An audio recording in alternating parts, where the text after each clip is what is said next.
Assalamualaikum warahmatullahi wabarakatuh. Eh, Kami dari kelompok proyek mata kuliah proyek keempat, yaitu pengembangan aplikasi mobile.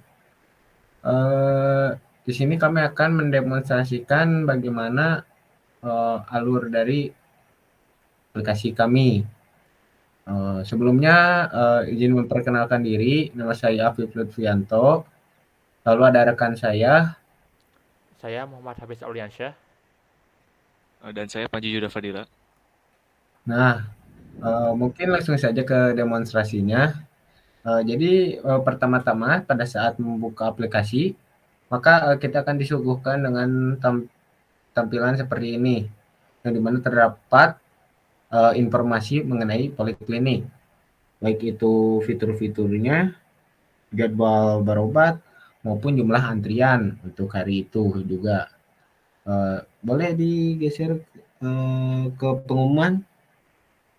Nah, jadi pada sebelah kanan di bawah home itu ada page pengumuman atau halaman pengumuman yang dimana di sini kita bisa melihat pengumuman apa saja yang ada di poliklinik. Karena kita belum login, maka kita tidak bisa mengakses fitur-fitur selebihnya. Coba bisa diperhatikan tuh fitur terbatas. Jadi di sini akan muncul tampilan login atau daftar sekarang. Misal studi kasus nih, eh, kita sebagai pengguna yang belum mempunyai akun, maka kita harus mendaftar. Coba daftar dulu. Nah, di sini pada halaman daftar, karena masih dalam tahap pengembangan, di sini baru bisa daftar sebagai mahasiswa. Coba diklik. Nah, pada saat mencoba mendaftar sebagai mahasiswa, maka kita akan disuruh mengisikan form NIM, email, nama lengkap, password, dan juga konfirmasi password. Boleh diisi apa saja bebas ya.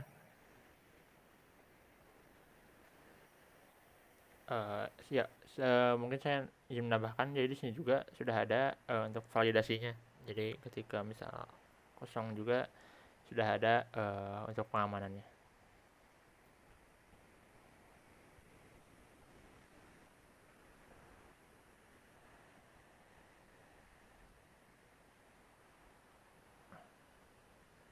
Ya, di sini juga sudah ada validasi untuk NIM-nya hanya berupa 9 digit angka. 9 digit angka.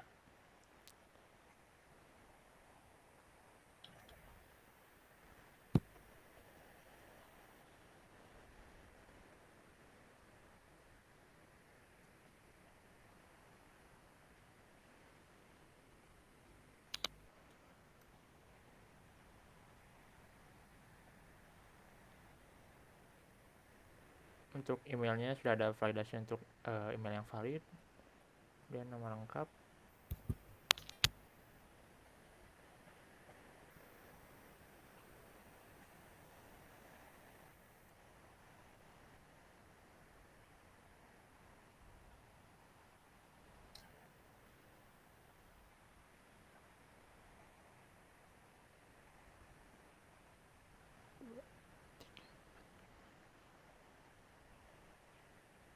Dua, tiga. Ketika konfirmasi passwordnya tidak sesuai, maka ada peringatan juga. Nah, sudah sesuai. Tambahan juga kalau di NDM sama emailnya itu yang sudah tersedia di database, dia juga akan bakalan gagal karena di backendnya udah di handle. Oke, bisa dilihat di sini registrasi berhasil, maka akan ada pilihannya itu untuk login. Boleh di loginkan? Nah, untuk di sini adalah di page login. Di formnya itu ada email, password. Mungkin emailnya bisa dimasukkan yang tadi baru dimasukkan. Sekarang atas.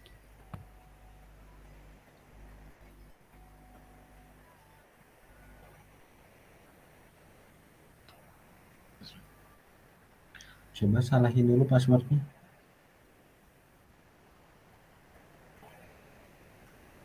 Nah, kalau salah itu akan ada muncul ya notifikasi.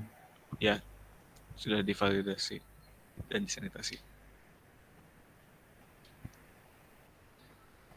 Kalau berhasil loginnya, dari backend-nya akan mengirimkan token dan bakal disimpan di Flutter Secure Storage.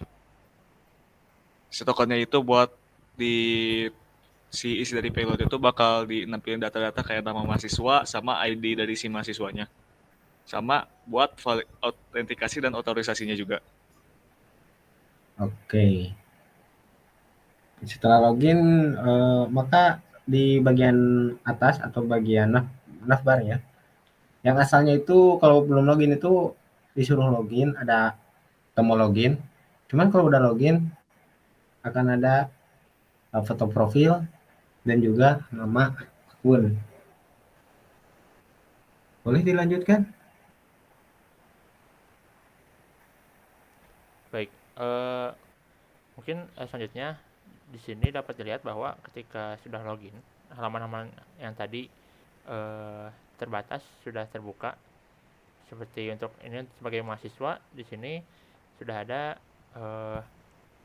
untuk daftar berobat, riwayat pengobatannya sama untuk profilnya. Kemudian mungkin kita coba untuk daftar berobat. Jadi di sini tadi karena yang baru dimasukkan itu hanya NIM dan nama, maka kita harus memasukkan data yang lainnya untuk mendaftar berobat.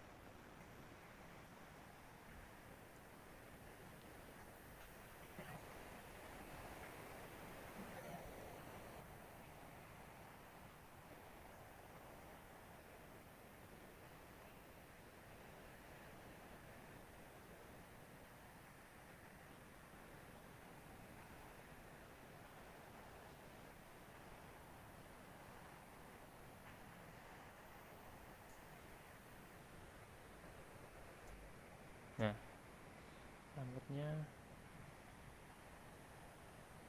nah misalnya seperti ini, datanya sudah lengkap. Kemudian memilih apakah mau tujuan kliniknya umum atau gigi.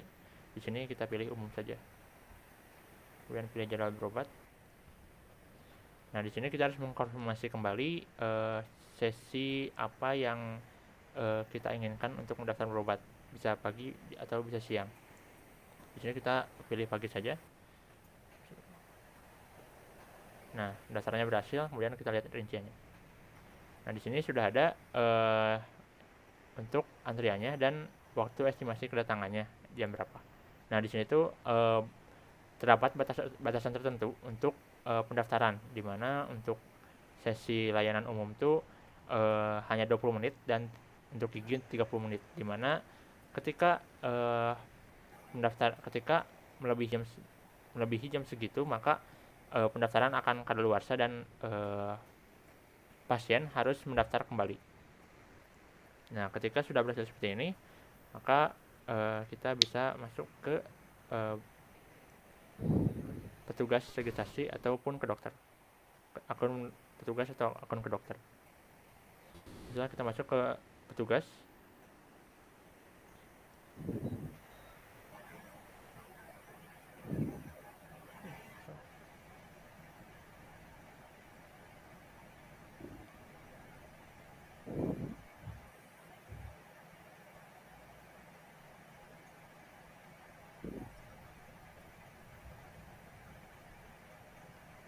oke, kita sudah masuk ke halaman untuk petugas registrasi. Di sini dapat terlihat bahwa di icon yang ini, icon sini itu berubah menjadi antrian hari ini. Yang tadi asalnya daftar berobat. Nah, di sini halaman yang tadi daftar berobat berubah menjadi daftar antrian seperti ini. Kemudian kita bisa mengkonfirmasi kedatangannya.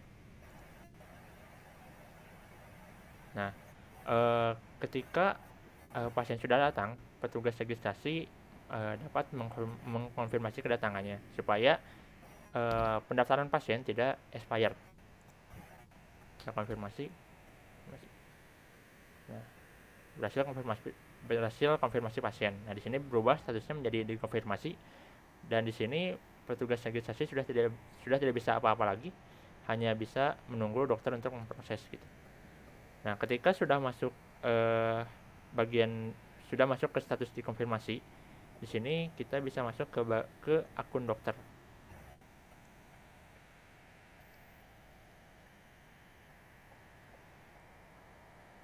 kita masuk ke akun dokter umum, karena tadi kita daftarnya ke layanan umum.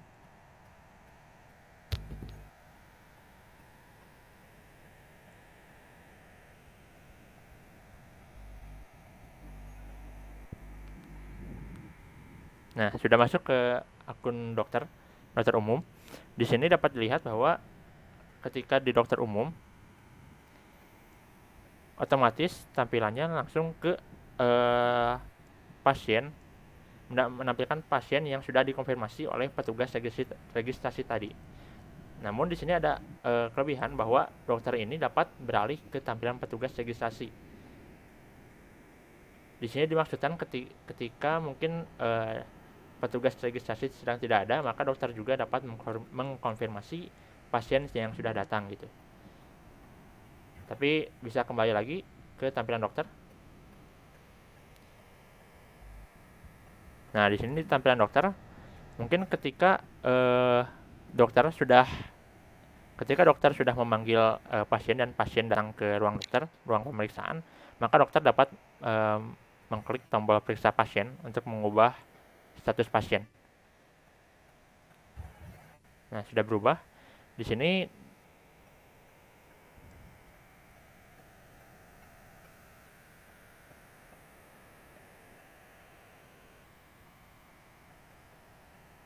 sudah berubah di sini. Ketika status pasien sudah diperiksa, maka di sini berubah menjadi selesaikan pemeriksaan. Mungkin ketika pemeriksaan selesai, maka dokter dapat mengklik selesaikan pemeriksaan. Refresh kembali.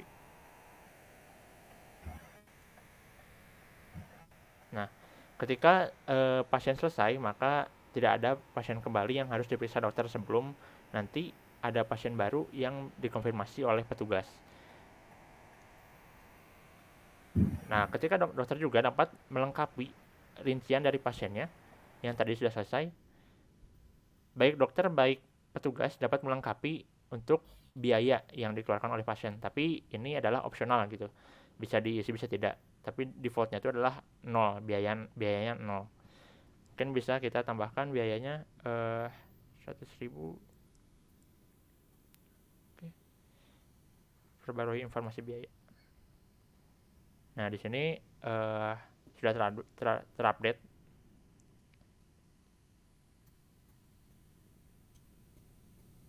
Kita lihat aja di bagian mahasiswanya.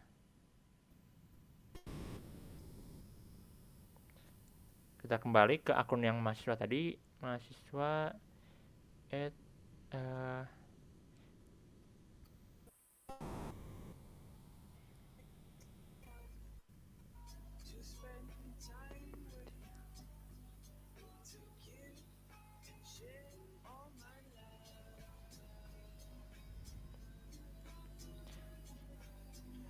Nah, ketika pendaftaran sudah berhasil, maka rincian pendaftaran tadi sudah hilang, dan di sini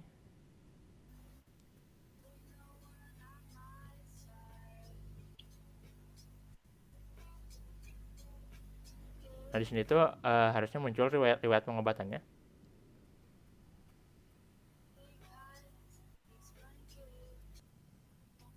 Nah, di sini dapat lihat bahwa riwayatnya sudah muncul, di mana statusnya selesai, kemudian tanggalnya hari Jumat 25 Mei 2023, dikonfirmasi petugas pukul berapa gitu. Nah, di sini ada rincian pengobatannya, sesinya pagi, layanannya umum, diperiksa oleh dokter siapa, dikonfirmasi oleh petugas siapa, pukul berapa, kemudian biayanya berapa gitu. Biaya yang tadi yang diupdate juga sudah masuk ke sini, 100.000. Kita bisa kembali. Mungkin kita coba untuk mendaftar, tapi yang terlewat gitu. Atau enggak, kita lihat saja data yang terlewat.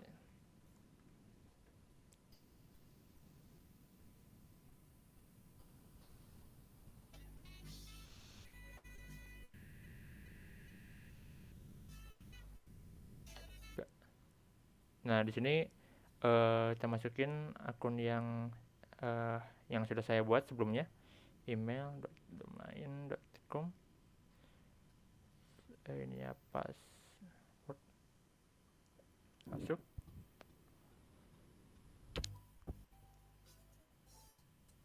Oke, di sini kita sudah masuk ke akun calon pasien bernama Fulan. Kemudian kita lihat riwayatnya. Nah, di sini terdapat riwayat pengobatan yang terlewat gitu. Jadi di sini tuh ketika pasien belum datang sebelum waktu batas kadaluarsanya habis, nah maka statusnya itu menjadi terlewat gitu. Ada rinciannya di sini, tanggalnya tanggal berapa, statusnya terlewat, dikonfirmasi tidak datang dari pukul berapa, kemudian sesinya apa dan layanannya apa. Ya mungkin untuk fitur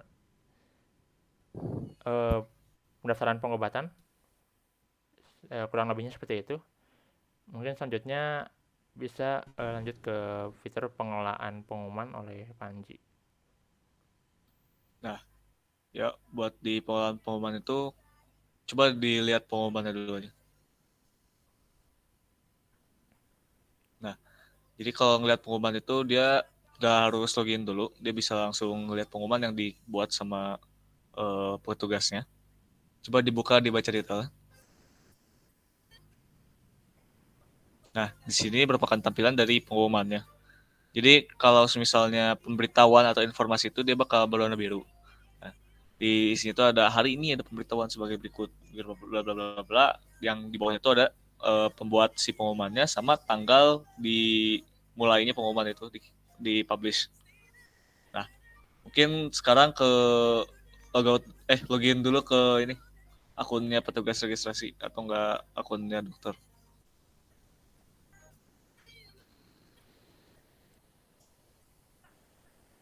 Nah, di sini jadi yang bisa buat pengumuman itu yang role-nya petugas registrasi atau dokter.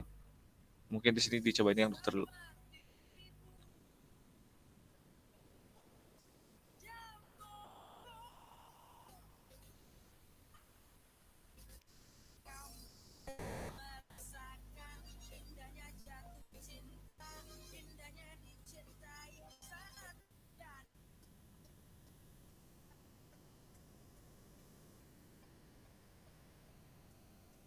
Nah, jadi kalau begini, kalau tampilannya petugas atau dari dokter, di situ ada voting button buat pengumuman, mungkin bisa dipencet. Nah, ini juga tampilan ketika buat ngebikin pengumumannya. Ada judul pengumuman, isi pengumuman, jenis pengumuman. Ini juga udah udah di handle ya kalau misalnya kosong. Coba langsung publish. Nah, judulnya tidak boleh kosong, isi pengumumannya juga boleh kosong. Nah, mungkin diisi pengumumannya mungkin ini informasi jam buka diubah misalnya.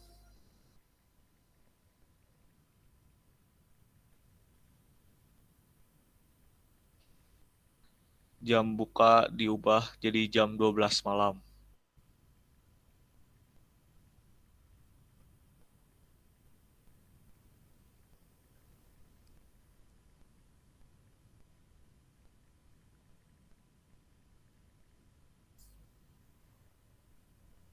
Nah, mungkin pilih jenis pengumumannya ganti jadi informasi dulu. Nah, waktu selesainya dipilih sampai tanggal 31 aja. Sampai jam 23.59.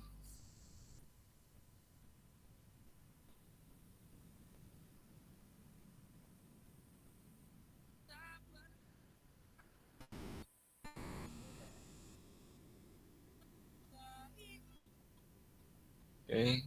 Nah, publish pengumumannya.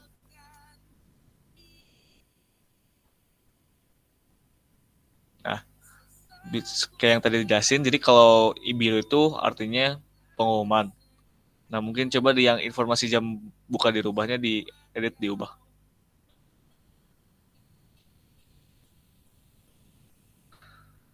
Nah, coba jenis pengumumannya diganti jadi peringatan. Peringatan. Ya, benar. Coba update pengumumannya.